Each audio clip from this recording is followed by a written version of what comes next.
Hello, everybody. Today we are joined by Muna Dandan. Muna is the General Counsel, Secretary to the Board, and Head of Legal Affairs for Dubai Financial Services Authority, or the DFSA. She started her career in London, then moved on to work in Hong Kong for 10 years before moving back to the Middle East. Muna grew up in Bahrain and graduated from the Guildford Law School in the UK. Muna, thank you for joining us. Nice to be here. Thank you. So, Manav, tell us a little bit about your journey and what got you to where you are today, and perhaps some of the pivotal moments along the way. Great. So I had no idea what I wanted to do when I left school. And so my dad persuaded me that a law degree would be a good way to get a good qualification and open several doors later on because it's quite a useful degree for lots of different professions and jobs. So that's what I did, and I ended up enjoying it. So I followed through and qualified as a solicitor in London, and I worked there for a few years in Mayfair, and then decided I couldn't take the weather anymore. I wanted a bit of excitement. So I moved out to Hong Kong, where I spent 10 fantastic years working for law firms there, towards the end with Baker and McKenzie, very large American or global law firm. So that's how I became a lawyer. Um, when I was working in London, I joined a team that was working on a very big case. It was, at the time, the longest ever civil trial in English history. We were in court every single day for over a year. It was a very important case. It dealt with environmental pollution, and that there had been some children born with birth defects. So obviously, a very emotive case and very important case.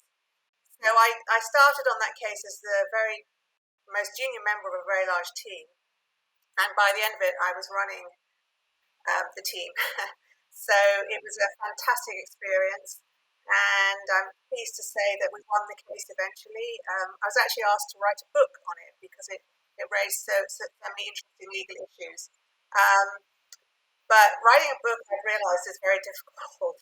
I started writing it, but everything that I wrote down just sounded like a legal opinion. So it wasn't very much fun to read. So I abandoned that, and luckily was saved by the offer of a job in Hong Kong.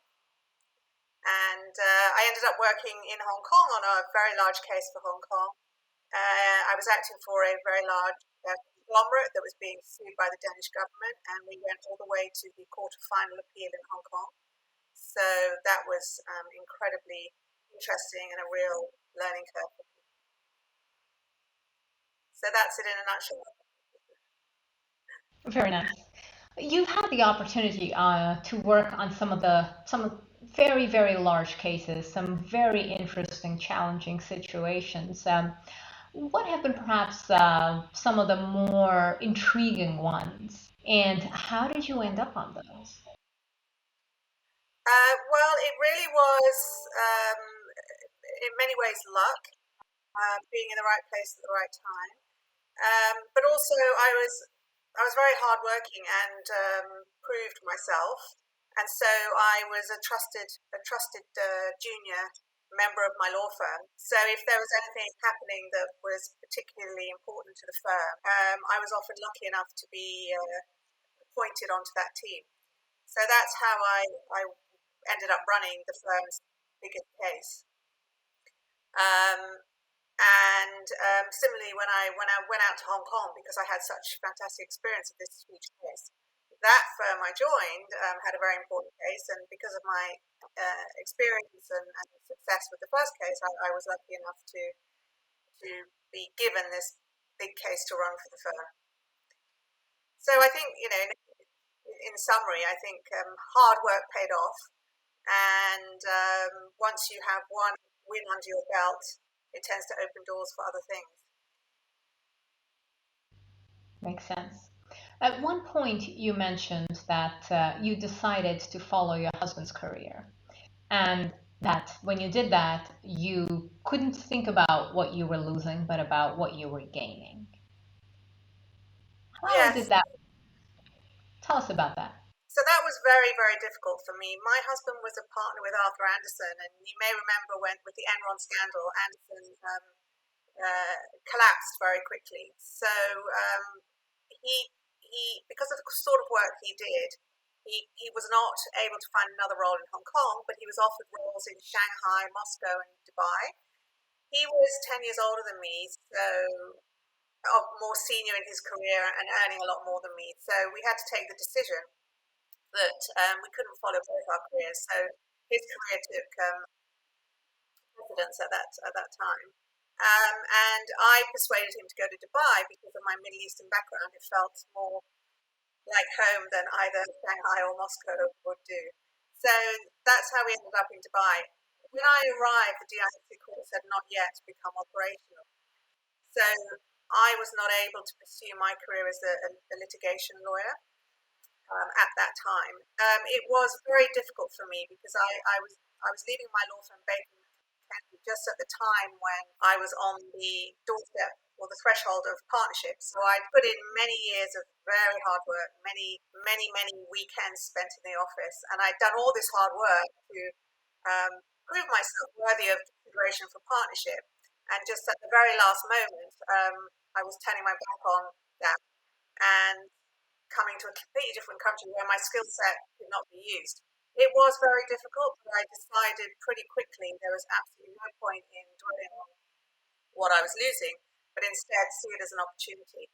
I started working in house for a very large bank, an international bank in the region, um, and so I had to learn a completely different type of law.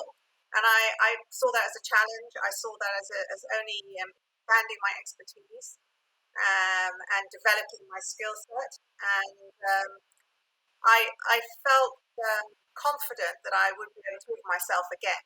So I just basically rolled up my sleeves and threw myself into it. And I also focused on what this change brought me. It meant I no longer spent every weekend in the office. I had time to myself. And the late nights were gone mostly. So I focused on those things. Understood. Indeed, it's sometimes it's much better to focus on what you have gained as opposed to what you're giving up, right? There's goods in every situation, and I guess at the end of the day, it's up to us to make the best of whichever situation we find ourselves in. Yes. One of the other things I've heard you say is that it's not a level playing field, and that in many ways, women have it a little bit, let's say, less equal or less level than men, perhaps. Talk to us a little bit more about that. Sure. It's something I became very aware of very early on in my career. So I started as a trainee solicitor at my law firm, along with several other young female and male trainee lawyers. And I noticed pretty quickly that the male trainees got to know the important people that could help their career very quickly. That they would spend evenings in the bars drinking with them. They would play golf with them and with the firm's top clients, important clients. And as a woman, I was not included in those sorts of invitations. Um, and it really felt. I watched one person in particular. His career just absolutely soaring. He had a very good relationship with one of the senior partners, and it just felt so unfair. On the other hand, was avoiding unwanted attention from a couple of the partners. So it just felt a very difficult world to navigate as a woman, as a young woman.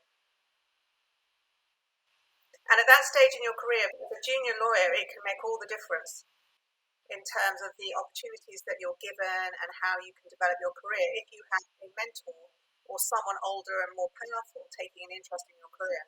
And that just seemed to be happening to the males in my cohort and not the females. And often the interest that was being taken in the females was a different kind of interest and not welcome. Hmm. Do you think that's still the case?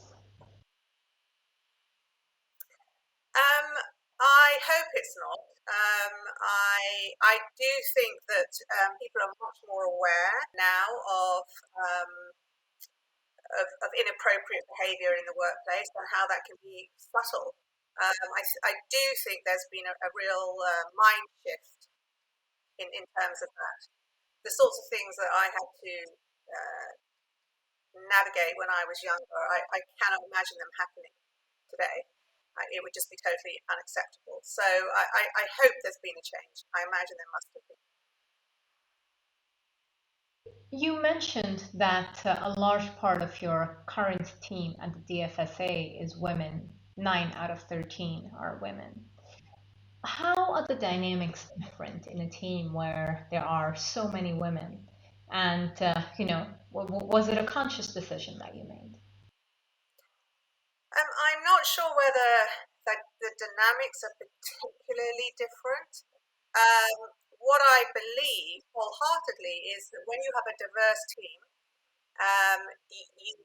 you as a team and as an organization, you will be more successful. There's so much evidence, I'm sure you're aware, that organizations that are diverse and have good representation from both genders will be better run, better decisions will be made, and they'll be more profitable. So it was not a conscious decision on my part when I joined, but I think that if you have a woman who's doing the recruitment, then there is possibly more opportunity for other women to come through the system. And that's because as a woman, I recognize in other women their potential, perhaps more than a man might. Um, I perhaps there's unconscious bias going on. I mean, we all recruit in our own image, much as we try not to. We do, um, and it just certainly for the roles that I recruited for, the female candidates were just better. So that's how my team has ended up how it is. Um, it's a fantastic team. Um, Everyone gets on very well. I would say that in the organisations I've worked in where there is a good gender balance, what I notice is missing is ego. I think that if you get the balance right and there is proper representation from both genders, the issues around ego in the workplace seem to disappear. So that's a very good thing.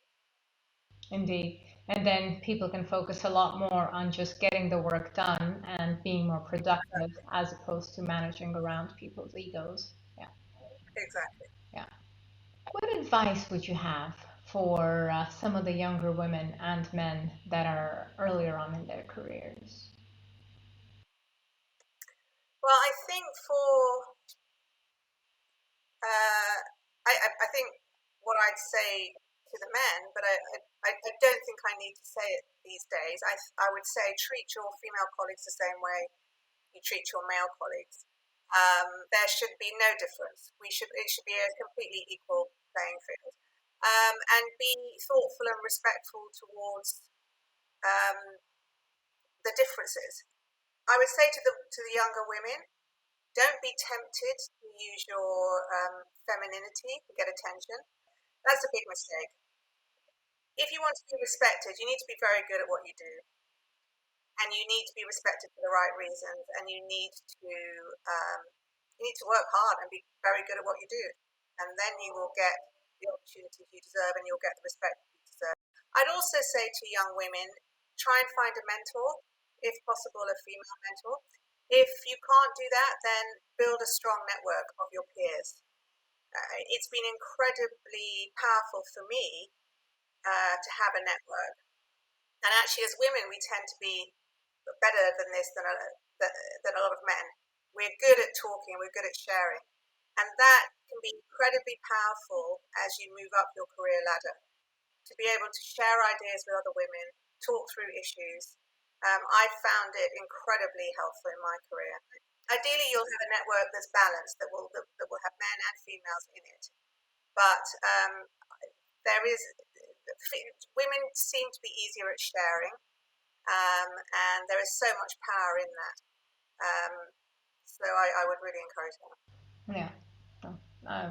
Wise words. And look, I think you're right. Women seem to be better at sharing, but I've also noticed men and women, men even seem to be better at sharing when they're speaking with women that they trust and the women that they're comfortable with.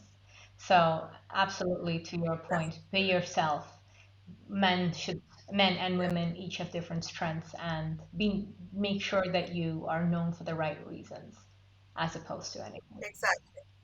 Exactly. You're absolutely right. And to some of the male colleagues I've spoken to, they've actually voiced that. They've actually said that often they prefer the company of women colleagues because they are able to have these sort of open conversations, constructive conversations, more than perhaps with some of their male colleagues. So, yes, I Yeah. encourage that among males and females. There's one other thing that I'd say to young girls, um, stop trying to please everyone and stop trying to be so helpful. Something I've really noticed in my career is that women tend to volunteer for everything and put their hand up for everything.